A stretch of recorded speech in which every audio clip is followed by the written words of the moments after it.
Hello student, welcome back to my YouTube channel. आज के हम इस वीडियो में 9th क्लास का एक बहुत ही महत्वपूर्ण क्वेश्चन को समझेंगे और उसे याद भी करेंगे। यदि आपको ये आंसर याद हो जाता है तो प्लीज़ चैनल को सब्सक्राइब कीजिएगा और वीडियो को लाइक भी कीजिएगा।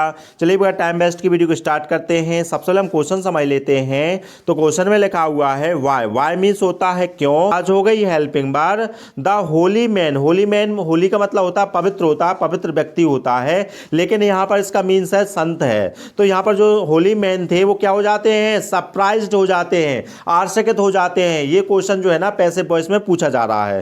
तो जो होली मैन थे वो क्या हो गए थे, सरप्राइज्ड मतलब आश्चर्यचकित हो गए थे। और बाय मतलब क्या होता है, क्यों। तो हमको कारण बताना है वो आश्चर्यचकित क्यों हो जाते हैं। अब यहाँ पर जो क्वेश्चन में एक स्टेप वो लिखिए, एडजेक्टिव का काम कर रहा है, हमको ये विशेषता बता रहा है कौन से संत आश्चर्यचकित हो गए थे। तो लिखा है हु मतलब जिन्होंने, गैप मतलब दिया था, किसको दिया था। तो लिखा है संतोष की मदर को दिया था। क्या दिया था, हिज ब्लेसिंग मतलब अपना आशीर्वाद दिया था। वह होली मैन क्या हो जाते हैं, आश्चर्यचकित हो जाते हैं। तो बताना वाई मतलब क्यों हो जाते हैं। चलिए तो आंसर को समझ लेते। तो आंसर में लिखा हुआ है द होली मैन मतलब जो संत थे ना, बाज सरप्राइज मतलब वह आश्चर्यचकित हो गए थे।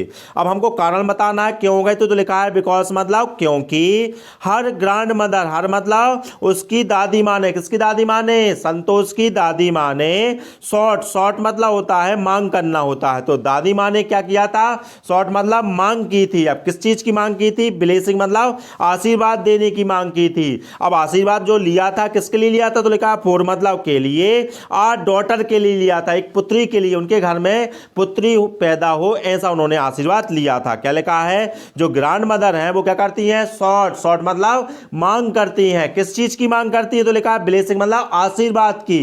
आशीर्वाद किस लिए लिया था उन्होंने। तो लिखा फोर मतलब के लिए, काय के लिए, आ डॉटर मतलब एक पुत्री के होने के लिए आशीर्वाद लिया था। आगे लिखा हुआ है वेयर एज मतलब होता है जबकि, इन दिस सोसाइटी मतलब इस समाज में, किस समाज में, जिस समाज में वह रहते थे ना उस समाज के लोग। तो आगे लिखा हुआ है मोस्ट ऑफ द पीपल मतलब उस समाज के अधिकतर लोग क्या कर रहे थे, आस्क फॉर मतलब मांग करते हैं, काय की, आसन मतलब एक पुत्र की मांग करते हैं। क्या लिखा है वेयर एज मतलब जबकि, इन दिस सोसाइटी मतलब उस समाज में जो व्यक्ति थे, और कितने व्यक्ति, मोस्ट ऑफ द पीपल मतलब अधिकतर लोग, उस समाज के अधिकतर लोगों ने क्या किया था, आस्क फॉर मतलब मांग की थी। किसकी मांग की थी, आसन मतलब एक पुत्र की मांग की थी। इसलिए वह क्या हो जाते हैं, सरप्राइज हो जाते हैं, क्योंकि दादी माँ ने किसकी मांग की थी, एक पुत्री की, और बाकी अन्य लोग काय की मांग कर रहे थे, एक पुत्र की मांग कर रहे थे। इसलिए वो संत थे ना वो क्या हो गए थे, सरप्राइज्ड हो गए थे।